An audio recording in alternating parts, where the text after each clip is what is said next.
जय श्री राम भक्तों। मैं अजय महाराज। आज का विषय है माँ की सवारी शरीर पर आती है परंतु फिर भी शरीर में बीमारी एवं कष्ट हैं एवं घर में अनेकों परेशानियां हैं। ऐसा क्यों होता है? आज का ये विषय आपके लिए अत्यंत लाभप्रद सिद्ध होने वाला है। मेरा आपसे अनुरोध है, कृपया इस वीडियो को शुरू से अंत तक पूरा देखें जिससे कि कोई महत्वपूर्ण जानकारी आपसे छूट ना जाए।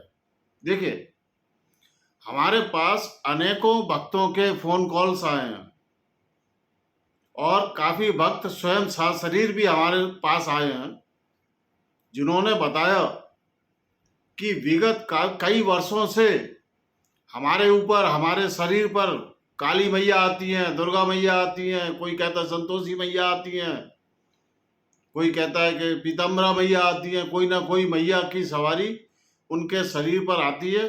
उसके बाद भी शरीर उनका अत्यंत दुखित है, बीमार है, परेशान है, जीवन में सारे कार्य उल्टे हो रहे हैं, घर में अशांति मची हुई है।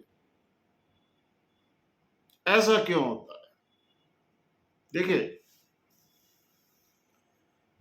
इस समय भी नवरात्र चल रहे हैं और अनेकों भक्त, महिलाएं, लड़कियां, लड़के माता रानी की पूजा कर रहे हैं, व्रत उपवास रख रहे हैं और देखा जाता है कि इन नवरात्रों में कई सारी महिलाओं के ऊपर, कई सारी लड़कियों के ऊपर, कई सारे लड़कों के ऊपर अचानक से किसी न किसी माँ की सवारी अचानक से आ जाती है और वो ताल ठोक के कहती हैं कि हम दुर्गा मैया हैं, कि हम काली मैया हैं, कि संतोषी मैया हैं, कि पीताम्बरी मैया हैं, कि फलानी मैया। और उनके घर के लोग अत्यंत प्रसन्न होते हैं कि हमारे इस बच्चे के ऊपर या इस बच्ची के ऊपर माता रानी की सवारी आ गई है, माता रानी की कृपा, आशीर्वाद प्राप्त हो गया है। और वो अत्यंत प्रसन्न होते हैं और उसकी पूजा पाठ शुरू कर देते हैं, उसके आगे ढोक लगाना शुरू कर देते हैं और उसके द्वारा मांगे गए व्यंजनों को या भोज्य पदार्थों को भोग के रूप में देना स्वीकार कर देते हैं। उसके उपरांत ये भी देखा गया है कि इस प्रकार की जो नकली सवारियां आ रही हैं, ये कोई ना कोई प्रसाद, मिठाई इत्यादि का या कोई भी चीज पढ़ के पूरे घर को खिला देती हैं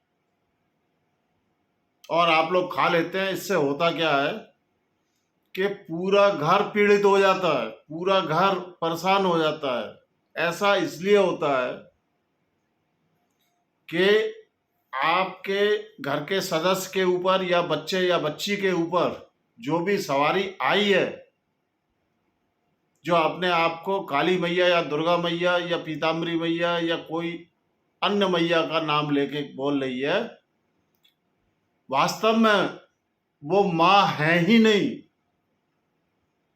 वो एक नकारात्मक शक्ति है, खास तौर से चुड़ैल इत्यादि या गंदे चुड़ैल या राक्षस भी हो सकता है, ब्रह्म राक्षस भी पाए गए। होता यह है कि ये नकारात्मक शक्तियां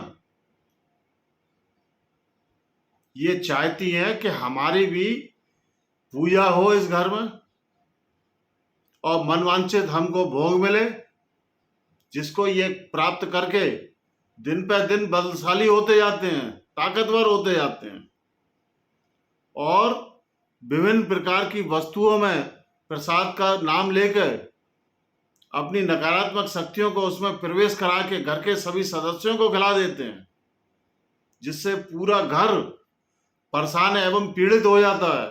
सब कार्य उल्टे होने लगते हैं। आप लोग ये समझते हैं कि हमारे इस बच्चे या बच्ची पर दुर्गा मैया आ रही हैं, काली मैया आ रही हैं। आप उनकी पूजा सेवा करने लगते हैं, उनकी बात मानने लगते हैं बगैर किसी परीक्षण के। यही आपकी सबसे बड़ी गलती है।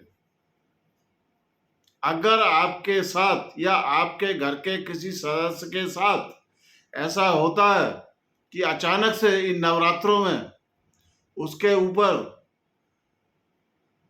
कोई मैया की सवारी आती है शरीर पर, तो आपको एकदम से उस पर विश्वास नहीं करना है, ना उसके हाथ जोड़ना है, ना पैर छूने हैं, ना मत्था टेकना है, ना उसको कोई भोग देना है, ना उसके द्वारा दिया हुआ कोई भोग या कोई प्रसाद जिसे उसने फूंक के पढ़ा हो उसको आपको खाना नहीं है। उस पर आप आंख बंद करके एकदम विश्वास ना करें। आप ये ना समझें कि ये दुर्गा मैया या काली मैया ही है। आपको सामान्य रूप से बात करते हुए उसको विदा करें एवं उससे बोलें कि हम किसी योग्य महाराज या गुरु से पहले इस बात का परीक्षण कराएंगे कि आप कौन हैं, उसके बाद आप आगे बढ़ें। आपको ऐसे केस में किसी योग्य महाराज से मिलकर सबसे पहले उस आई हुई शक्ति जो कि नकारात्मक शक्ति है उसका परीक्षण कराना चाहिए, जांच करानी चाहिए। क्या वास्तव में वो माँ है, दुर्गा मैया है, काली मैया है, पीताम्बरी मैया है या कोई अन्य मैया है? अगर कोई योग्य महाराज या कोई योग्य गुरु जब ये जांच के आपको बोले कि हाँ ये मैया की सवारी है, तभी आप माने। और जांचने के बाद 95% केसेस में ये मैया की सवारी नहीं होती है, ये किसी न किसी चुड़ैल या किसी नकारात्मक शक्ति की सवारी होती है जो कि मैया बन के आपके पूरे घर को बर्बाद करना चाहता है। आपको इसमें अत्यंत सतर्क रहने की आवश्यकता है, नहीं तो आप बहुत बड़ी मुसीबत में फंस जाएंगे। आपका पूरा घर नकारात्मक शक्तियों से भर जाएगा। आप जल्दबाजी ना करें। अगर आपके घर के किसी सदस्य के साथ ऐसी घटना घटित होती है तो आपको धैर्यपूर्वक किसी योग्य महाराज से संपर्क करके सबसे पहले उसका परीक्षण कराएं कि जो भी शक्ति उसके शरीर पर सवारी रूप में आई है वो नकारात्मक शक्ति तो नहीं है, क्या वो वास्तव में मैया है? क्योंकि मैया की सवारी बगैर किसी साधना के या बगैर किसी विशेष गुरु के द्वारा बताए गए मार्ग से प्राप्त नहीं की जा सकती है। इतनी आसानी से मैया की सवारी नहीं मिलती है। आपको अत्यंत सतर्क रहने की आवश्यकता है, नहीं तो आप बहुत गहरे संकट में फंस जाएंगे।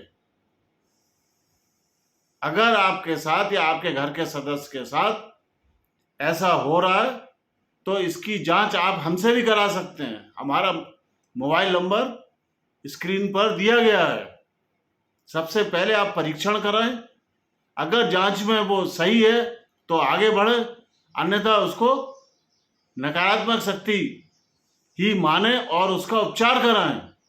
आज का ये वीडियो हम यहीं समाप्त करना चाहेंगे और आपसे अनुरोध है, कृपया आप अपने इस प्रिय channel adventures of cosmic energies को शेयर करें, लाइक करें और अगर आप इस चैनल पर नए आए तो सब्सक्राइब अवश्य करें और आने वाले वीडियोस की नोटिफिकेशन के लिए ऑल बेल आइकन के बटन को भी दबाएं। जय श्री राम।